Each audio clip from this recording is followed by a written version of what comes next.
বাণিজ্য চুক্তি না হওয়া এবং পরবর্তীকালে শুল্ক বাণিজ্যের দু দেশের সম্পর্কে ভাটা পড়েছে। এই পরিস্থিতিতে প্রধানমন্ত্রী নরেন্দ্র মোদীকে প্রশংসায় ভরিয়ে দিলেন মার্কিন প্রেসিডেন্ট ডোনাল্ড ট্রাম্প।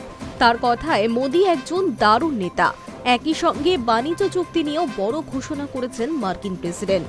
বুধবার সুইজারল্যান্ডের দাভোসে বিশ্ব অর্থনৈতিক ফোরামে যোগ দিয়েছিলেন ট্রাম্প। সেখানে বক্তৃতা করতে গিয়ে তিনি বলেন, মোদীর সঙ্গে আমার সম্পর্ক সুমধুর, তার প্রতি আমার গভীর শ্রদ্ধা রয়েছে। মোদী দারুণ একজন নেতা। শীঘ্রই আমরা ভারতের সঙ্গে দ্বিপাক্ষিক বাণিজ্য চুক্তি করতে চলেছি। বলে রাখা ভালো, এর আগেও একাধিকবার মোদীর প্রশংসায় পঞ্চমুখ হয়েছেন ট্রাম্প। কিন্তু বর্তমান পরিস্থিতি একটু ভিন্ন, কারণ ইতিমধ্যেই ভারতের সঙ্গে মুক্ত বাণিজ্য চুক্তির বার্তা দিয়েছে ইউরোপীয় ইউনিয়ন। প্রধানমন্ত্রীর আমন্ত্রণে আগামী ২৫ তারিখ ভারত সফরে আসবেন ইউরোপীয় কাউন্সিলের প্রেসিডেন্ট অ্যান্টোনিও কোস্টা এবং ইউরোপীয় কমিশনের প্রেসিডেন্ট উরসুলা ভন।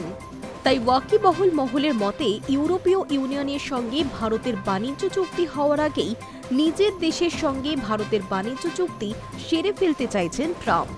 প্রসঙ্গত, মার্কিন কর্পোরেট সংস্থাগুলির চাপে কৃষিপণ্য, মৎস্য এবং ডেয়ারি পণ্যের ভারতীয় বাজার উন্মুক্ত করতে চায় আমেরিকা। সেই শর্তে রাজি নয় ভারত। তার ফলেই আটকে রয়েছে ভারত আমেরিকা বাণিজ্য চুক্তি। উল্লেখ্য, ব্রিটেনের সঙ্গে বাণিজ্য চুক্তিতেও এই তিনটি ক্ষেত্রে বাজার খোলেনি ভারত। তার কারণ, এই তিন ক্ষেত্রে ভারত নিজের বাজার খুলে দিলে প্রবল সমস্যায় পড়বেন দেশের কৃষকরা।